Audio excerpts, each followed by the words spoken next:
Yang pertama yang dia singgung apa, saudara?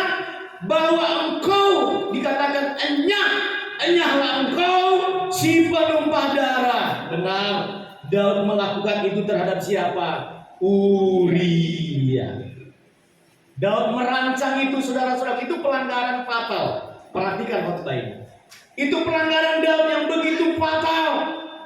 Dia merencanakan karena ia mengingini Batseba untuk menjadi istrinya. Lalu Uria disuruh berperang, yang biasanya Uria ada di bagian belakang, tetapi pada waktu itu dikatakan bahwa Uria harus berperang di bagian depan supaya Uria cepat mati. Dan memang itu terjadi. Rencananya Daud benar terjadi, maka dianggap Daud itu sebagai apa? Penumpah darah. Lalu orang Dursila, ketika saudaraku dia mengambil istri daripada Uria, maka dianggap Daud melakukan pelanggaran yang fatal. Perhatikan ini, bagaimana kita sebagai anak Tuhan berjiwa besar ketika melihat menghadapi persoalan yang seperti ini. Saudara-saudara, tetapi yang ketiga, ketika disinggung bahwa Daud yang menggulingkan kepemimpinan Saul, itu tidak benar. Saudara, kenapa? Bukan Daud yang melakukan itu, tapi Tuhan. Saudara-saudara yang kasih Tuhan, inilah tokoh yang kita perhatikan antara Daud dan Simei, dan bersama dengan pengawal-pengawal dari Daud. Berarti ada tiga unsur yang berperan. Kalau kita perhatikan bagaimana kita sebagai anak Tuhan supaya kita bisa berjiwa besar waktu kita menghadapi. Yang kedua, waktu kita melihat orang melakukan pelanggaran. Yang ketiga, bagaimana kita menjadi orang yang netral, mengutuk secara terus-menerus. Tidak dibiarkan raja, padahal raja sudah capek dalam perjalanan. Kalau kita perlu lihat, waktu dia berjalan dia menyingkir ketika Absalom, yaitu mengkudeta kerajaannya, lalu dia menyingkir. Tiba-tiba ketemu lagi. Yang paling menyakitkan, saudara-saudaraku, ketika Simei menyinggung bahwa sesungguhnya engkau sekarang, ayat yang ke-8, sesungguhnya engkau sekarang dikatakan dirundung malang karena engkau seorang penumpah darah. Lalu dikatakan sebab anak-anakmu Absalom, dikatakan Tuhan telah menyerahkan kedudukan raja kepada anakmu Absalom. Seolah-olah saudara, karena perbuatan Daud, dia sebagai penumpah darah, sebagai orang Dursila, lalu yang menggulingkan Saul dari kerajaannya, seolah-olah anaknya Absalom yang mengkudeta karena perbuatan Daud, karena pelanggaran Daud. Saudara-saudaraku, bisa-bisa saja. Tetapi kita sebagai anak-anak Tuhan tidak akan memposisikan diri sebagai hakim atau sebagai penafsir yang benar. Bisa saja itu Tuhan izinkan supaya Daud bisa mengevaluasi diri. Daud dilempari dengan batu. Saudara pernah dilempar dengan batu? Belum ya? Mau dilempar? Bayangkan antara leher di sebelah. Mati kau Daud, penumpah darah. Apa lagi? Sebagai Dursila, makanya kau dirundung malang sekarang ini. Lihat, anakmu sendiri Absalom sudah mengkudeta engkau. Sebagai anak Tuhan harus berjiwa besar. Kalau kita mengalami seperti Daud, kita melakukan satu pelanggaran, kesalahan, harus berjiwa besar. Lebih baik kita banyak berdiam diri. Tidak perlu kita melawan, tidak perlu memberontak. Bagaimana nanti sikap Daud waktu menghadapi Simei. Di awal saya katakan, Daud saudaraku punya kuasa untuk memenggal leher daripada Simei. Tapi Daud tidak menggunakan kekuasaannya, tidak menggunakan kekuatannya. Dia percaya apa yang dikatakan oleh Simei bisa saja benar, dan bahkan dikatakan ada benarnya. Haleluya saudara ya. Tolong tisu, kalau ada tisu, saudara. Saudara-saudara kasih Tuhan, kalau kita perhatikan, waktu Daud dilempari dengan batu, lalu Simei berkata-kata yang tidak benar, kira-kira siapa yang panas? Siapa yang emosi? Ayat 9, siapa? Lalu Abisai dikatakan anak Zeruya kepada raja. Lalu berkata Abisai anak Zeruya kepada raja. Dia berkata apa? Mengapa anjing mati ini mengutuki raja? Izinkan aku menyeberang dan memenggal kepalanya. Kadang-kala kita nggak punya masalah, kita yang menjadi masalah, melibatkan diri dalam masalah. Nggak ngerti persoalan, lalu tiba-tiba mulut kita ngomong A, B, C, D. Nanti waktu dengar tidak seperti itu, oh begitu ya, wah menyesal aku sudah sempat aku mengutuki orang itu. Aku sudah sempat mengutuki si Daud itu. Aku sudah sempat menghakimi si Daud itu. Abisai, dia datang kepada raja, izinkan aku untuk menyeberang dan memenggal kepala Simei. Ada nama Simei sih? Kalau ada bukan saudara yang dimaksud, tapi di dalam Alkitab keturunan Raja Saul. Saudara bukan keturunan Raja Saul. Jadi aman ya saudara. Abisai datang lalu berkata, izinkan aku raja untuk memenggal kepalanya. Kadang-kala kita sebagai pahlawan kesiangan, tidak datang untuk membela, kita datang untuk mengadili, kita datang untuk menghakimi. Ketika orang jatuh, ketika orang melakukan pelanggaran, kesalahan. Tetapi bagaimana seorang anak Tuhan harus berjiwa besar? Apa tadi kata berjiwa besar? Menggunakan pikiran dan jiwa kita secara baik untuk menghadapi persoalan hidup, sehingga kita bisa menjalani hidup ini dengan sukses dan bahagia. Jadi kalau kita tidak gunakan pikiran kita, jiwa kita sebaik-baiknya, kita pun akan ikut stres. Bilang kanan kiri, apakah engkau sedang depresi hari ini? Karena kita tidak menggunakan secara baik, kita pun ikut stres, kita pun ikut depresi. Tetapi Daud, saudaraku, sekalipun dia melakukan pelanggarannya, dia mengelola masalah. Bukan kritik lagi, tapi dia mengelola perkataan Simei. Bahwa tidak semudah itu dia akan membunuh Simei, walau dia punya kesempatan untuk membunuh. Bagian yang pertama, apa yang dilakukan oleh Simei terhadap Daud, yaitu mengutuki, lalu melempari dengan batu dan berteriak-teriak, lalu menghakimi, mengungkit semua persoalan yang ada, semua diungkit. Ini kan berjejer kan? Ingat saudaraku, ketika ada persoalan apapun, jangan cepat terprovokasi. Semua akan dijejerkan. Kalau itu benar, tadi benar, penumpah darah benar, Dursila benar. Tetapi menggulingkan Saul tidak. Karena itu bukan ranahnya Daud untuk menggulingkan Raja Saul. Kenapa? Karena itu ranahnya Tuhan. Lalu mengkudeta, Absalom mengkudeta Daud, iya, tapi bukan karena perbuatan Daud, tetapi memang anaknya Absalom memang dari dulu sudah punya rencana.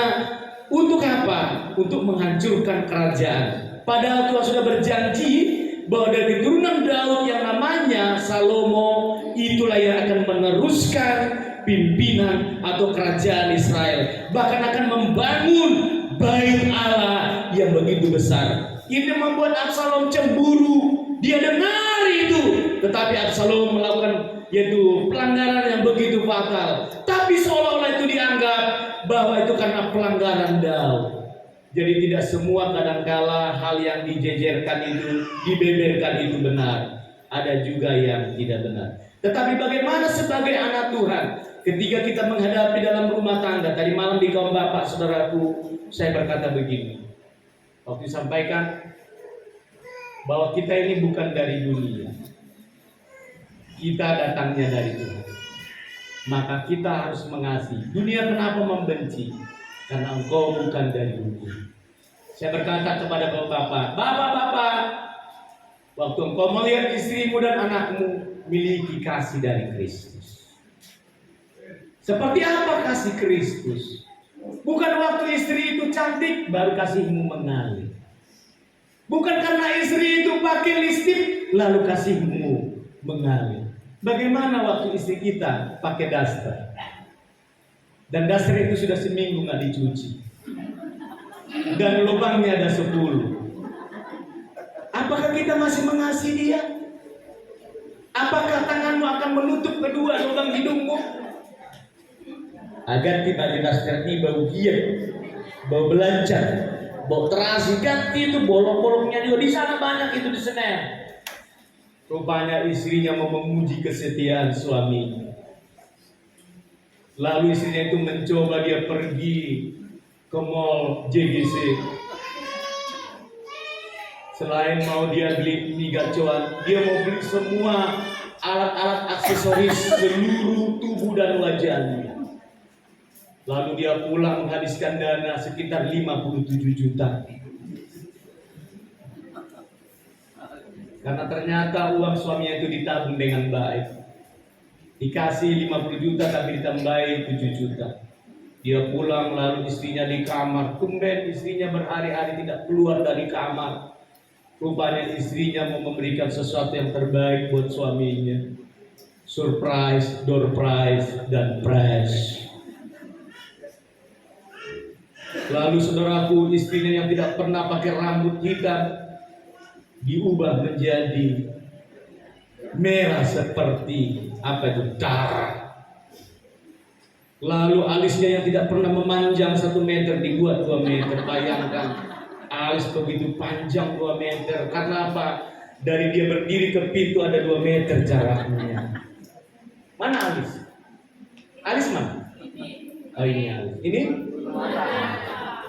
Bulu mata yang panjangnya 1 meter dipendekin sengaja. Karena tidak ada artinya, karena sudah tertutup oleh alis. Wajahnya mulai selaku yang tadinya pakai apa itu? Apa Bu? Iya. Pakai baskom. Tapi kali itu supaya licin diambil sikat kawat digosok sampai apa? Karena memberi yang terbaik buat suaminya. Lalu ketika suami datang, dang dibuka. Wih, istriku. Waktu pakai daster bilang, bau kali kau. Sudah dastermu 10 bolongnya, bau belajar, bau apa lagi terasi. Istrinya dendam. Lalu dia mulai lakukan. Waktu dia lihat, ini baru istri. Bapak-bapak, kalau ada kasih Kristus dalam hidup, seperti apapun istrimu, itu baru istrimu. Bilang amin bapak-bapak. Kasih Kristus itu menutupi segala pelanggaran. Kasih Kristus itu menutupi dosa. Bukan berarti kita membenarkan segala dosa dan pelanggaran. Tetapi bagaimana kasih Kristus ada dalam diri kita. Waktu suami, waktu istri kita mungkin melakukan pelanggaran. Apakah kasih itu masih ada? Apakah kita akan menghakimi istri kita, suami kita, anak kita, orang lain, atau yang satu gereja? Apakah kita melakukan penghakiman? Saya selalu bilang saudara, kita kadang-kadang diuji kasih Kristus dalam hidup kita bukan melalui orang lain, tapi bisa dari diri sendiri. Di gereja kita, kasih-Mu Tuhan, kasih-Mu Tuhan. Tuhan catat. Mantap. Di gereja konser, kasih-Mu Tuhan, dicatat. Lalu diizinkan satu masalah dalam keluarga kita. Tuhan mau bilang, aku izinkan itu supaya kasih-Ku yang ada dalam dirimu itu berfungsi.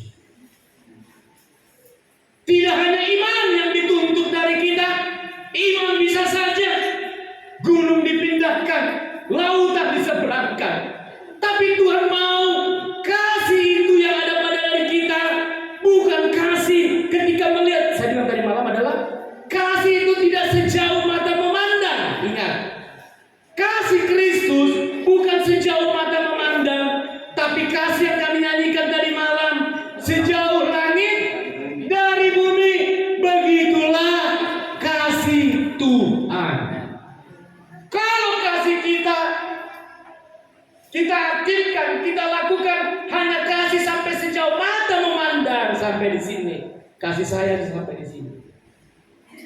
Maka ketika suami istri melakukan pelanggaran, maka saya akan menjadi hakim buat dia, mengadili dia terus.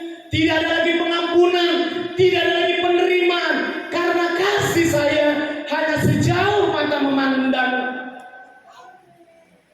Ingat waktu saya sampaikan ilustrasi, ketika seorang anak muda mendatangi seorang kakek, lalu dia membawa satu serbuk atau apa itu, lalu ditaruh di ember, lalu ditaruh dalam, karena serbuk itu rasanya asam atau ada rasanya. Lalu ditaruh, lalu orang itu bilang, coba dirasa. Waktu dirasa rasanya gitu, ada rasanya kek, rasanya asam. Lalu kakek itu membawa anak muda itu ke tempat yang paling luas, atau mungkin danau atau sungai. Lalu dikatakan serbuk yang sama yang dibawa, coba tebarkan, taruh di air yang begitu luas. Lalu kakek bilang, coba rasakan. Nggak ada rasanya kek, ya nggak ada. Kalau kasih kita seperti itu, apapun perbuatan orang, pelanggaran suami dan istri, jika kasih itu ada pada kita akan memaafkan dan mengampuni. Amin, saudara ya. Lalu saudaraku, dalam doa malam dikatakan, ini bagus sekali. Pak John bilang berkata begini, semakin kita banyak berdoa, semakin kita banyak melibatkan dalam pelayanan, dalam gereja komsel, maka saudara kita akan tidak menjadi orang yang sembarangan berkata-kata, karena ada yang menahan dalam diri kita. Kalau kita sebagai pendoa dan pelayan, ketika orang lain jatuh, ketika suami kita melanggar, ketika istri kita melanggar, dan kalau kita tidak melibatkan dalam gereja, maka mulut kita akan sembarangan ngomong ke orang lain. Begini ya suamiku, begini ya istriku, begini ya anakku. Engkau bicara kepada orang yang tidak tepat, engkau bicara kepada orang yang tidak beriman, karena tidak ada yang bisa menahan dirimu. Makanya kalau saudara banyak doa, minta pimpinan Tuhan, saya yakin engkau bisa menahan dirimu, menahan mulutmu. Simei tidak bisa menahan. Dia mengutuki Daud, dia melempari Daud. Walau saudaraku respon Daud seperti ini. Simei dianggap anjing mati. Lalu Abisai minta kepada Daud untuk memenggal kepalanya. Lalu ayat 10 apa respon Daud? 10 dan ayat 12 demikian firman Tuhan.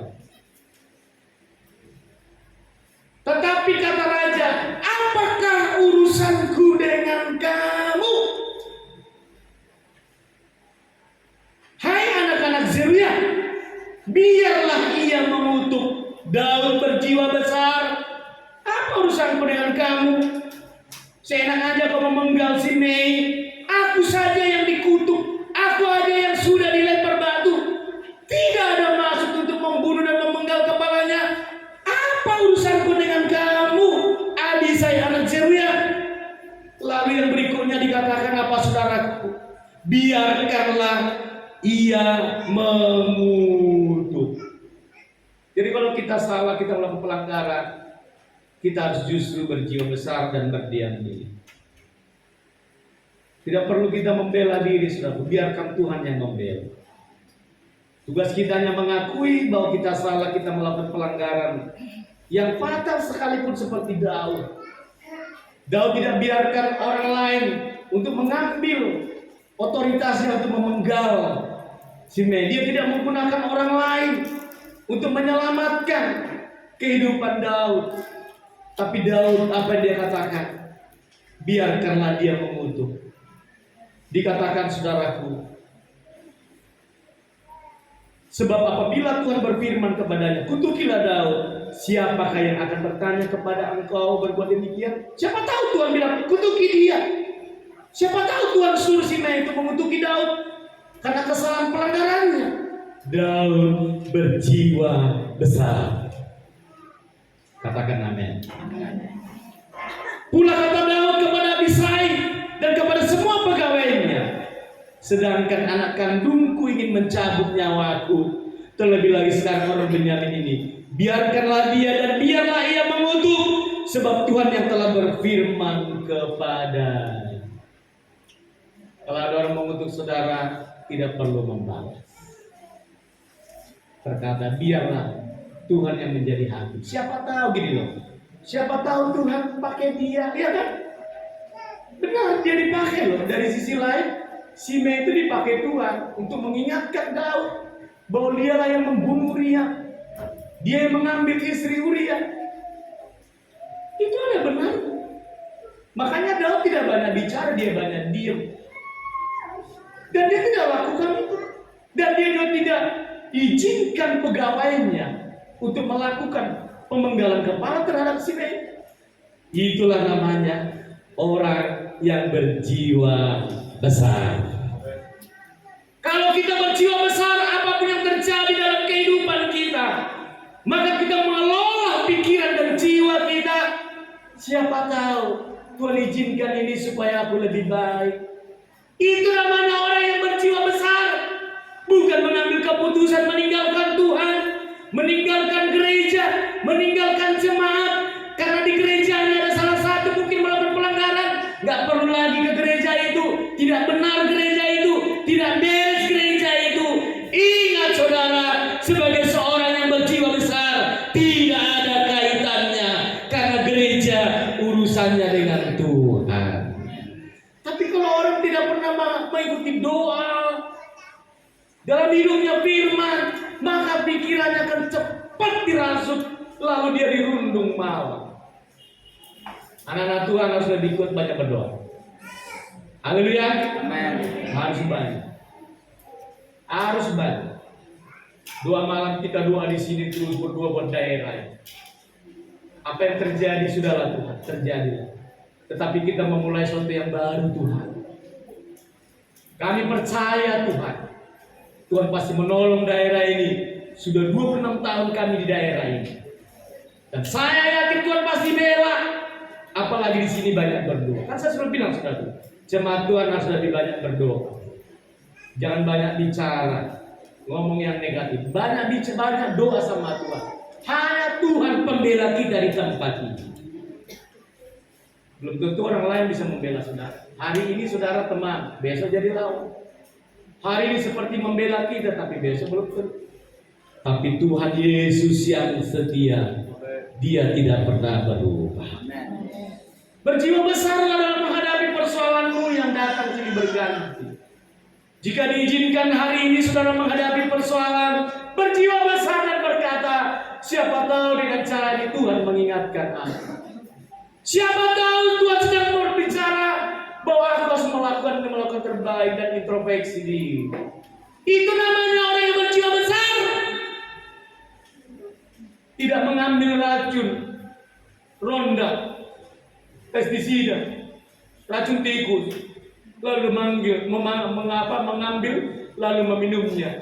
Dan dia berkata, biar selesai persoalan ini, aku pergi dengan tenang. Bukan tenang, masuk neraka. Orang yang mencabut nyawanya itu, nyawamu itu milik Tuhan. Itu tidak masuk dalam kerajaan surga.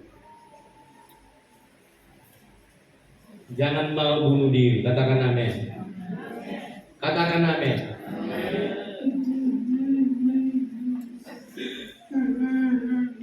Suamiku nggak tobat-tobat, makin lama kumat.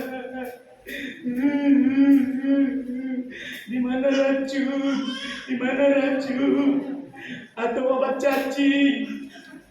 Dia minum, dia kira itu cacing, ternyata obat cacing. Yang keluar bukan mati, tapi cacing yang banyak keluar. Berjiwa besar. Jangan saling menyalahkan antara suami dan istri. Kesalahan dua-duanya. Haleluya. Saudara waktu menikah ada teng-teng-teng-tengnya. Teng-teng-teng. Atau zaman kami ada lagi Pak yang ada ting-tong. Lalu mengucapkan janji. Kalau dulu janji, apakah engkau menerima dia sebagai suamimu dalam suka dan duka? Saya terima dia. Waktu dia sakit, saya terima dia.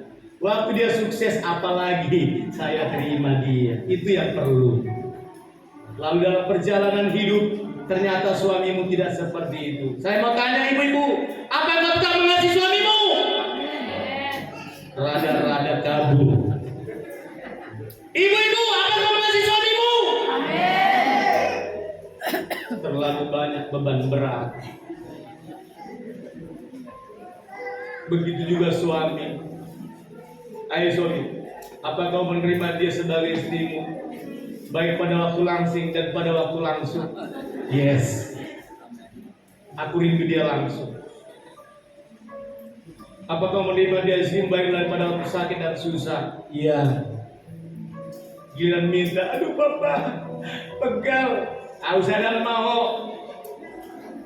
Sana pergi sana, ada di sana terapi. Ini istriku sering ini. Aduh tanganku, aku ngerti. Ada puskutus enggak? Oh enggak ada. Enggak bisa dipijit, enggak bisa dipijit. Karena kalau pijit itu kasar saya bilang. Tapi saya urut juga. Ya malam istri dikurut. Tapi kalau aku udah capek, tolonglah dulu mah gantian. Kan suami juga kadang-kala ingin dimanja. Bapak-bapak ingin dimanja kan? Masa istri terus yang manja sih? Papa, adik, suami juga perlu dimanja. Dengar nih, kalau suami sudah mulai ngambek, itulah kemanjaanmu. Ibu-ibu dengar, kalau suamimu sudah mulai ngambek, disitulah letak kemanjaannya. Jadi jangan lihat kalau suamimu marah, seolah-olah dia tulis, iblis, bukan. Kemanjaan kami dengan wanita beda. Kalau wanita manja, itu lebay.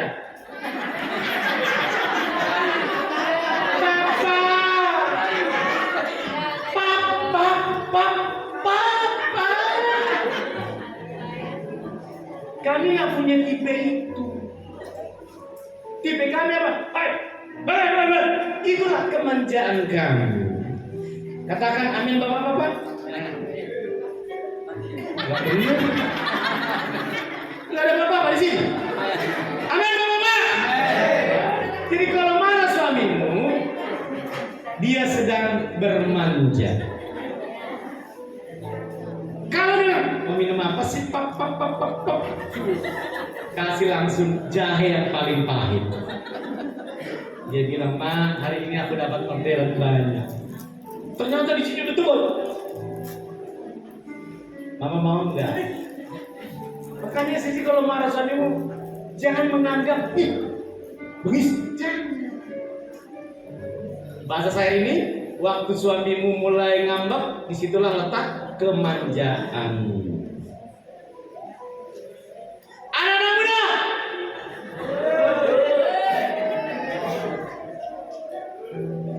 engkau juga harus berjiwa besar. Dalam keadaan apapun tidak membandingkan dirimu dengan orang lain, karena engkau milik Tuhan. Makanya kita menyikapinya harus berjiwa besar. Jodohku,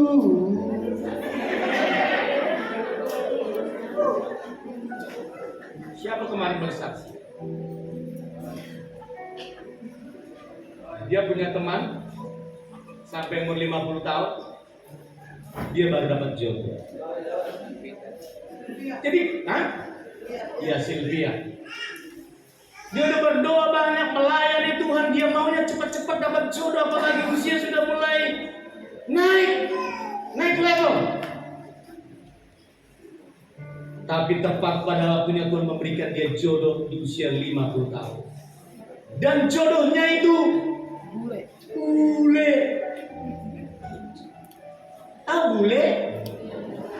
Apa itu bule? Dari luar negeri. Dari luar negeri. Makanya saudara, nantikan Tuhan. Nantikan Tuhan. Jangan saudara nyodorin diri. Ayo. Ya, sedang cari jodoh. Ya.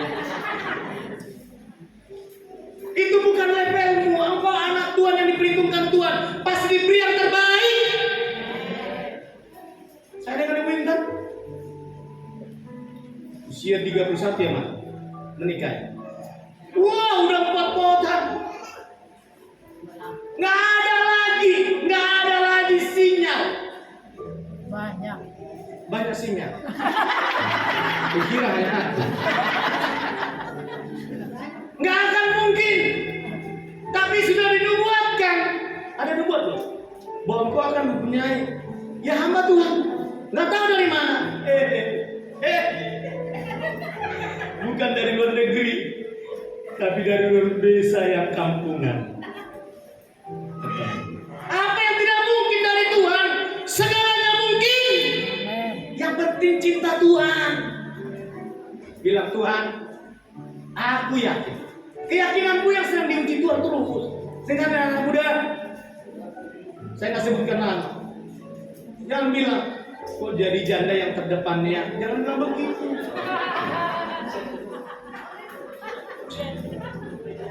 Engkau punya kualitas. Ya, Tuhan, aku yakin, aku serahkan hidupku kepadamu. Tuhan pasti memberi jodoh yang terbaik. Kalau orang lain Tuhan tolong, aku juga Tuhan tolong. Jangan di bawah 16 tahun bertepuk tangan, harus di atas 20 tahun. Bilang Roy, amin.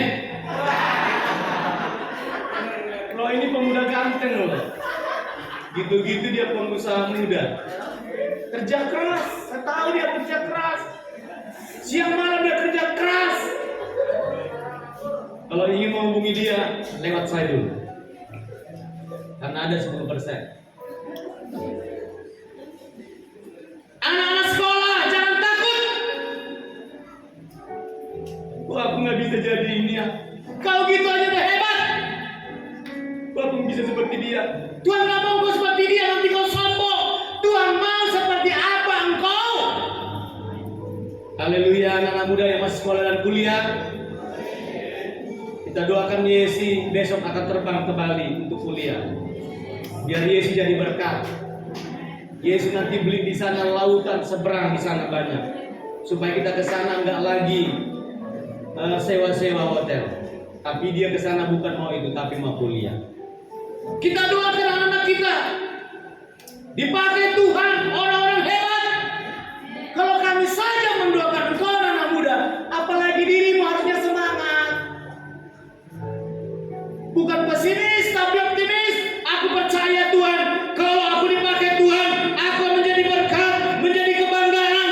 Bukan hanya untuk orang tuaku, tapi bagi keluarga dan bagi bangsa, terlebih bagi Tuhan. Makanya berjiwa besar. Masih jam 10 ya. Dan pada akhirnya saudaraku, waktu Daud berjiwa besar, ada nggak hasil dari Daud waktu dia berjiwa besar? 2 Samuel 19, saya baca untuk kita semua. Perhatikan. Ayat 15, demikian firman Tuhan. Lalu berangkatlah raja pulang dan sampailah ia ke tepi sungai Yordan. Sementara itu orang Yehuda telah sampai ke Gilgal untuk menyongsong raja, untuk membawa raja menyeberang sungai Yordan. Ayat 16, 2 Samuel 19:16. Juga Simei bin Gera, orang Benyamin yang dari Bahuri itu cepat-cepat datang bersama-sama dengan orang-orang Yehuda untuk menyongsong Raja Daud. Juga ada 1000 orang dari daerah Benyamin bersama-sama dengan dia. Ternyata Simei yang menjadi provokasi, ternyata dia punya banyak orang juga, 1000 orang pengikutnya. Biasanya aktor dari semuanya hanya 1 orang, tapi ada 1000 pengikut datang untuk menghadap raja untuk minta ampun. Ayat 19. Dan berkata kepada raja, janganlah kiranya Tuanku tetap memandang aku aku bersalah. Ini kata Simei kepada raja. Janganlah pandang aku bersalah. Janganlah kiranya Tuhan mengingat kesalahan yang dilakukan hamba-Mu ini. Pada hari Tuanku raja keluar dari Yerusalem, ingatkan pada waktu dia mengutuk. Janganlah kiranya raja memperhatikannya lagi, sebab hamba-Mu ini tahu hamba-Mu telah berbuat dosa. Simei yang bilang dia minta maaf, minta ampun. Dan lihatlah, pada hari Natal yang pertama-tama datang dari seluruh keturunan Yusuf untuk menyongsong Tuanku raja. Maafkan aku Daud, raja. Aku sudah mengutuk engkau, aku sudah melempar engkau dengan batu. Mungkin waktu terjadi ada klarifikasi, ya, dia dengar dari orang, kau jangan biasa begitu loh, kan begitu. Biasanya ada, karena ada 1000 orang. Udah, kau kesana aja, minta maaf. Bahwa waktu kau mengutuki dia, membunuh dia, melempar yang batu, kau bilang, aku yang bersalah. Lalu ayat yang ke-31. Oh, Abisai lagi orang tangan kanannya. Biarkan Simei itu patut dihukum mati. Tapi ayat yang ke-23 adalah bilang ini. Kemudian berkatalah raja kepada Simei, engkau tidak akan mati. Lalu raja bersumpah kepadanya. Simei mati? Di sini tidak. Bukan raja yang melakukannya, tetapi akhir dari kehidupan Simei, dia mati. Dalam 2 Raja-Raja, 1 Raja-Raja pasal 2, perhatikan. Dia tahu sudah akhir dari orang yang mengutuki, ya, melempar dengan batu, orang yang diurapi Tuhan, maka akhir hidupnya seperti ini. Dalam 1 Raja-Raja 2 ayat 46, saya katakan ini. Raja memberi perintah kepada Benaya bin Yehoyada, lalu keluarlah Benaya di pancungnya Simei sehingga mati. Demikianlah kerajaan itu kokoh di tangan Salomo. Sebelum Daud mati, dia memberikan pesan kepada Salomo. Dia berkata begini, anakku, ingat ada yang namanya dalam 1 Raja-Raja 2:8, juga masih ada padamu Simei bin Gera orang Benyamin dari Bahuri. Dialah yang mengutuki aku dengan kutuk yang kejam pada waktu aku pergi ke Mahanaim. Tetapi kemudian ia datang menyongsong aku di Sungai Yordan, dan aku telah bersumpah kepadanya demi Tuhan. Ayat 9. Sekarang janganlah bebaskan dia dari hukuman. Daud tidak membunuh Simei, tapi Daud memberi pesan, ada namanya Simei. Ingat, orang yang mengutuk, kapanpun hidupnya akan terancam. Orang yang melempari batu, ini Daud orang durabi, bukan hanya raja, tapi orang durabi. Memang hari itu terselamatkan, tetapi ada waktunya. Simei akhirnya mati terpancung.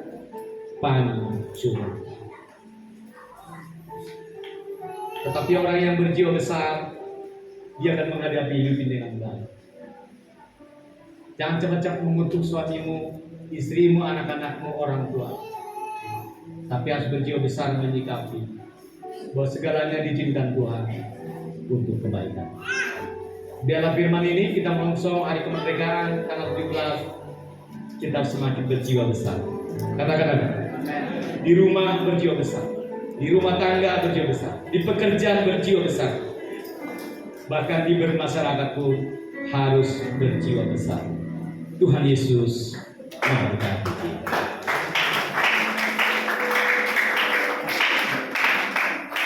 Betapa besar kasih pengampunanmu Tuhan. Maka pandang hina hati yang hancur.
bersyukur kalau minggu ini adalah minggu pertama di bulan yang ke-8 tahun 2024. Kami bersyukur tangan kasih Tuhan menyertai kami sampai hari ini.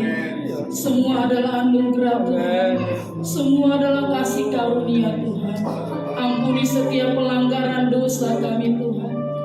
Sekalipun mungkin merah seperti kirmisi, tetapi kami percaya darah-Mu, tubuh-Mu yang telah hancur di bukit Golgota menjadi tumbal bagi setiap dosa dan pelanggaran kami.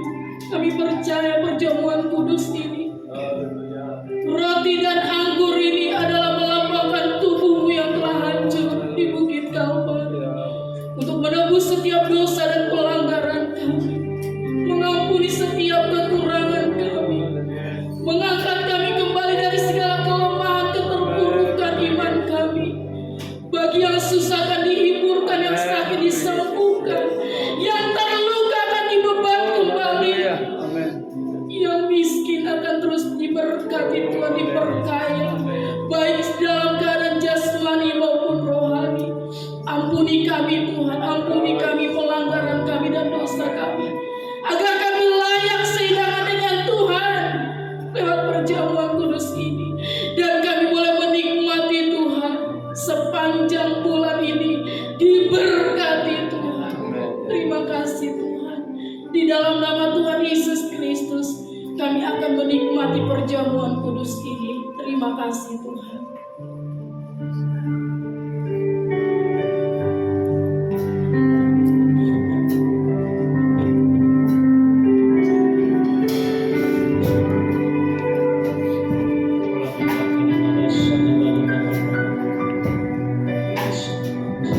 Tetap berjiwa besar. Apa yang kau hadapi saat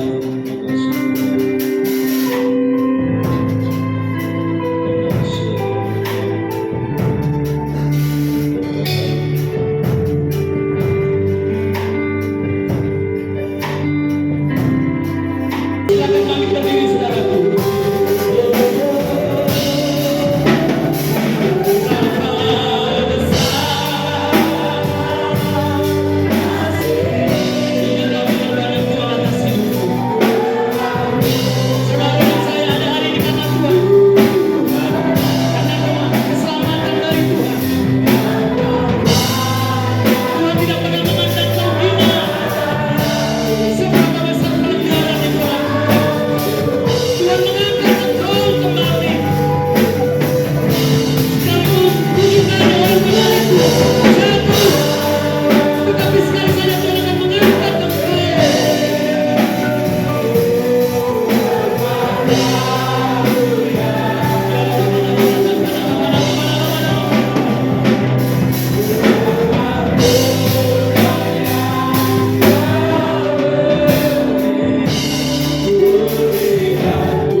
Kematian dan pengorbanan Yesus.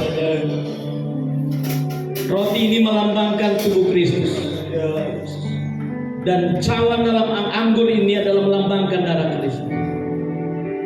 Jika engkau mengimani dan percaya, hari ini pun engkau yang sakit disembuhkan, yang lemah dikuatkan, yang susah dihibur, yang putus pengharapan berharap kembali. Terima kasih Tuhan. Angkat roti yang melambangkan tubuh Kristus setinggi kepala. Mengapa kita mengangkat setinggi kepala? Karena hanya Dia yang ditinggikan dan dimuliakan. Terima kasih Tuhan.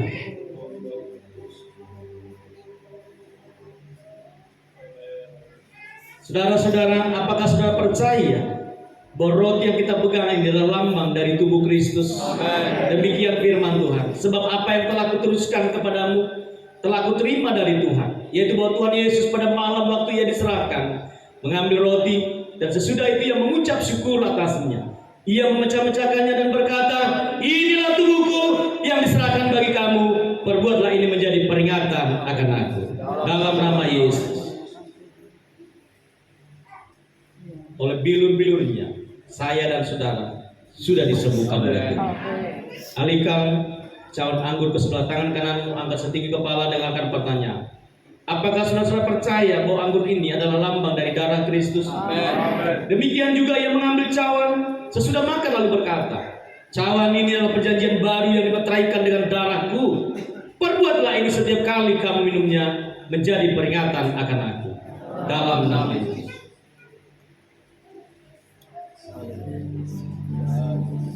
Hari bersyukur saudara.